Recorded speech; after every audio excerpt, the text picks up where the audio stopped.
ہمارے معاشرے کے اندر ایک بدترین برائی ہے جسے حسد کہتے ہیں۔ حسد کی تعریف کیا ہے؟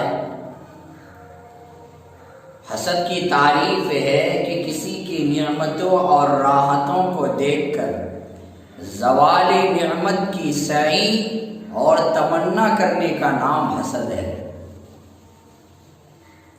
خلاصہ یہ ہے کہ ایک شخص کو اللہ نے نعمت دی ہے اور دوسرا شخص یہ تمنا کرے کہ اس کے پاس جو نعمت ہے وہ ختم ہو جائے، اور ایسا بھی نہیں کہہ رہا کہ میرے پاس آ جائے، بلکہ ہمیشہ یہی سعی رہتی ہے ان کی اور یہی کوشش رہتی ہے کہ ان کے پاس جو نعمت ہے وہ نعمت ختم ہو جائے۔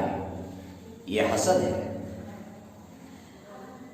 اللہ فرماتا ہے ام یحسدون الناس علی ما آتاہم اللہ من فضلہ، یہ لوگوں سے حسد کرتے ہیں اس بات پر کہ اللہ نے جو انہیں نعمت دی ہے اسی پر حسد کرتے ہیں، اور اللہ جسے چاہتا ہے اسے عطا کرتا ہے۔ تو جو شخص حسد کرتا ہے وہ روز بروز کمزور ہوتا چلا جاتا ہے اور طرح طرح کی بیماریاں انہیں لاحق ہو جاتی ہے، کیونکہ وہ تو کچھ کر ہی نہیں سکتا ہے، صرف حسد ہے اور یہی تمنا کرتے جا رہا ہے کہ اس کے پاس جو نعمت ہے وہ ختم ہو جائے۔ سرکار دو عالم صلی اللہ علیہ وسلم نے ارشاد فرمایا ایاکم والحسد فإن الحسد یأکل الحسنات کما تأکل النار الحطب۔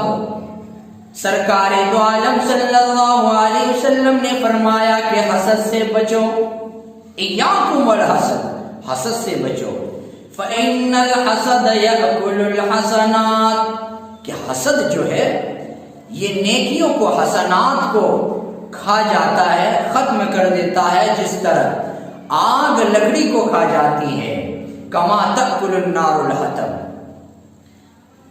جس کے صدقے طفیل میں ساری کائنات کو وجود بخشا ہے اللہ نے۔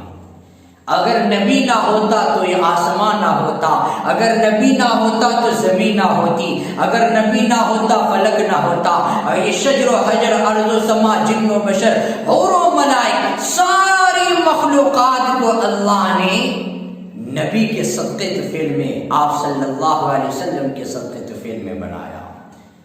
تو سرکار دو عالم صلی اللہ علیہ وسلم نے ارشاد فرمایا ایاکم والحسد فإن الحسد یأکل الحسنات کما تأکل النار الحطب، اے لوگو حسد سے بچو، اس لیے کہ حسد حسنات کو، نیکیوں کو اس طرح کھا جاتا ہے جس طرح آگ لکڑی کو کھا جاتی ہے۔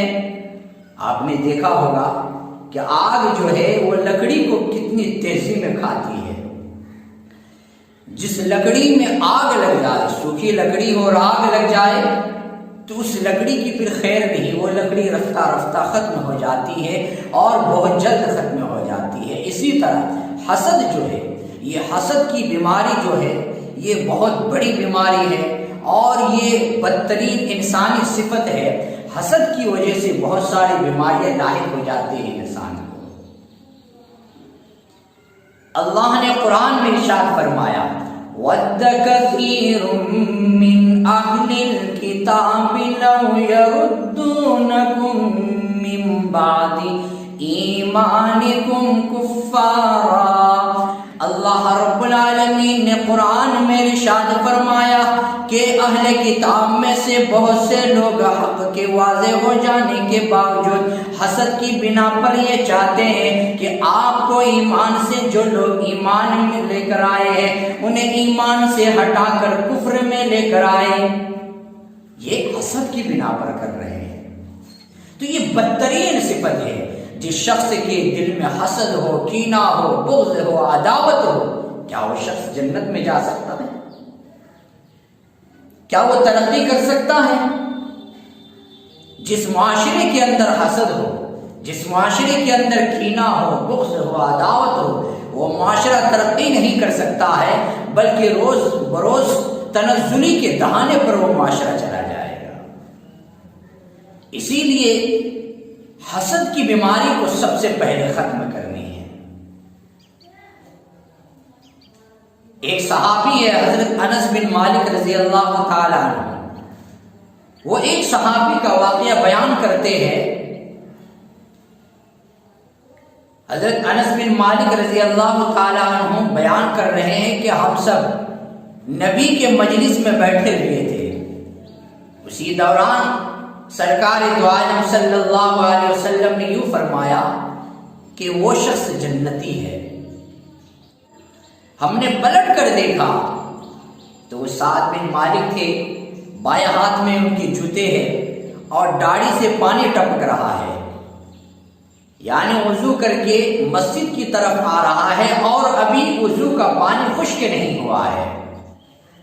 ایک دن ہوا، دوسرے دن میں ہم سب نبی کی مجلس میں بیٹھے ہوئے تھے، آپ صلی اللہ علیہ وسلم نے فرمایا کہ وہ شخص جنتی ہے۔ ہم نے پلٹ کر دیکھا تو وہی سعد بن مالک تھے۔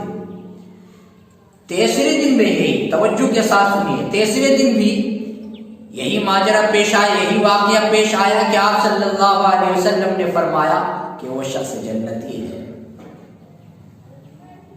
ایک صحابی ہے حضرت عبداللہ بن عمرو بن عاص، حضرت عبداللہ بن عمرو بن عاص رضی اللہ تعالیٰ عنہ، ان کے دل میں یہ تمنا پیدا ہوئی کہ ہم اتنی عبادت کرتے ہیں، کیونکہ صحابہ کرام تو بہت زیادہ ہی عبادت کے اندر مشغول رہتے تھے اور نیکیوں کے اندر، بھلائیوں کے اندر سبقت کرنے والے تھے، تو ان کے دل میں یہ تمنا پیدا ہوئی کہ یہ صحابی سعد بن مالک رضی اللہ تعالیٰ عنہ یہ کون سا عمل کر رہا ہے، اس کا کیا عمل ہے جس کی بنیاد پر مسلسل سرکار دو عالم صلی اللہ علیہ وسلم نے مسلسل 3 دن تک یہ فرمایا کہ یہ شخص جنتی ہے۔ وہ ان کے پیچھے ہو لیے، جب ان کے گھر کے قریب تک پہنچا تو حضرت عبداللہ بن عمرو بن عاص رضی اللہ تعالیٰ عنہ نے کہا کہ میں آپ کے گھر میں مہمان بننا چاہتا ہوں۔ تو صحابی نے کہا کہ ٹھیک ہے، آئیے مہمان رہیے ہمارے گھر۔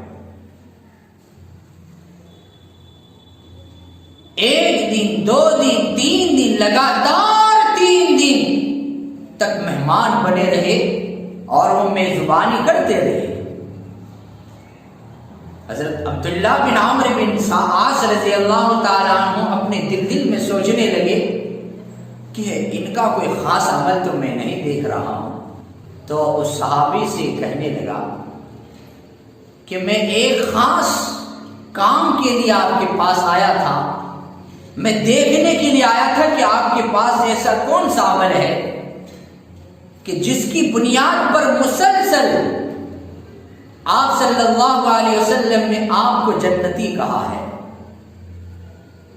لیکن آپ کے پاس میں نے کوئی ایسا عمل نہیں دیکھا، کوئی خاص عمل نہیں دیکھا جس طرح ہم کر رہے ہیں، ہم نماز پڑھ رہے ہیں، ہم بھلائی کا کام کر رہے ہیں، ہم بھی تہجد پڑھ رہے ہیں، آپ بھی تہجد پڑھتے ہیں، ہم بھی نماز پڑھتے ہیں، آپ بھی نماز پڑھتے ہیں، یہ کام جو روزمرہ کے بھلائی کام ہے، نیکیوں کا کام ہے، یہ سب میں بھی کرتا ہوں، آپ بھی کرتے ہیں، کوئی خاص عمل تو میں نے دیکھا ہی نہیں۔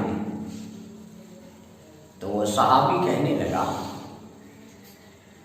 کہ ہاں میرے پاس ایک خاص عمل ہے جس کی بنیاد پر اللہ کے حبیب صلی اللہ علیہ وسلم نے مجھے جنتی کہا ہے۔ وہ خاص عمل ہے کیا؟ تو صحابی نے کہا کہ وہ عمل ہے کہ رات کے وقت جب میں سوتا ہوں تو اپنے دل میں یہ ارادہ کرتا ہوں کہ اللہ مجھے جس نے بھی گالی دی ہے، جس نے بھی جو کچھ کہا ہے، میں سب کو معاف کر دیا ہے، اور میں اپنے دل میں کسی کے بارے میں حسد، کینہ، بغض، عداوت کچھ نہیں رکھتا ہوں، میں اپنے دل کو پاک اور صاف رکھتا ہوں، جس کی بنا پر سرکار دو عالم صلی اللہ علیہ وسلم نے مجھے جنتی کہا ہے۔ تو دل کو صاف رکھنا، سینے کو پاک رکھنا، یہ نیک لوگوں کی علامت ہوا کرتی ہے، یہ صحابہ کا عمل ہے۔ یہ جب سینہ پاک ہوگا، دل پاک ہوگا تو آپس میں محبت پیدا ہوگی، آپس میں اتفاق پیدا ہوں گے، بھائیوں سے حسد پیدا ہو جائے گا اگر سینہ پاک نہیں ہے۔ اگر دل پاک نہیں ہے تو اپنے بھائی سے حسد کرے گا، اگر دل پاک نہیں تو اپنی بہن سے حسد کرے گا، اگر دل پاک نہیں ہے اپنے باپ اپنے ماں سے بھی بغض اور کینہ رکھے گا، اگر دل پاک نہیں ہے سینہ پاک نہیں ہے تو ہر لوگ سے دوسرے سے بھی حسد کرے گا، اور حسد کی بیماری ایسی بیماری ہے کہ اسے قبر تک پہنچا دے گی۔ اسی لیے اس بیماری کو ختم کرنا بہت ضروری ہے۔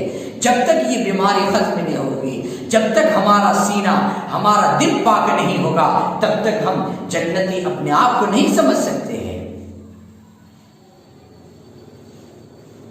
تو سرکار دو عالم صلی اللہ علیہ وسلم نے فرمایا ایاکم والحسد فإن الحسد یأکل الحسنات کما تأکل النار الحطب، کہ حسد جو ہے وہ نیکیوں کو ختم کر دیتا ہے۔ ایک شخص نماز پڑھتا ہے حسد کرتا ہے تو اس کی نیکی کو ضائع کر دے گا، ایک شخص بھلائی کا کام کرتا ہے حسد بھی کرتا ہے تو اس کی جو نیکیاں ہیں وہ ختم ہو جائے گی۔ حدیث میں آتا ہے کہ نیکی کرنے سے گناہ ختم ہو جاتے ہیں، لیکن حسد ایسی برائی ہے، ایسی بدترین انسانی صفت ہے کہ اس کی وجہ سے نیکیاں بھی ختم ہو جاتی ہیں۔ اسی لیے کوشش کیجئے کہ اس سے ہم بچیں، ہمارے اندر جو بیماریاں ہیں یہ ختم ہو، ہم کسی اللہ والے سے ملے، کسی عالم سے ملے، اس سے اپنی روح کی بیماریاں بتائیں۔ ہم اگر بیمار ہوتے ہیں تو ڈاکٹر کے پاس جاتے ہیں اور جا کر کہتے ہیں میرے سر میں درد ہے، پیٹ میں درد ہے، مجھے بخار ہے، تو ڈاکٹر اس بیماری کے لحاظ سے وہ دوائی دیتا ہے۔ اسی طرح ایک روح کی بیماری ہے، حسد ہے، کینہ ہے، بغض ہے، عداوت ہے، اس بیماری کا علاج کہاں سے ہو سکتا ہے؟ تو اس بیماری کا علاج عالموں کے پاس، خانقاہوں میں، اور جو بزرگان دین ہیں، اللہ کے ولی ہے، ان کے پاس ان کا علاج ہے۔ ان سے جا کر اپنی بیماری بتائیں، وہ آپ کو علاج بتائیں گے ضرور۔ توبہ استغفار کریں، توبہ استغفار کریں، اللہ سے معافی مانگے۔ حسد ایک کبیرہ گناہ ہے، بغیر توبہ کے معاف نہیں ہوتا۔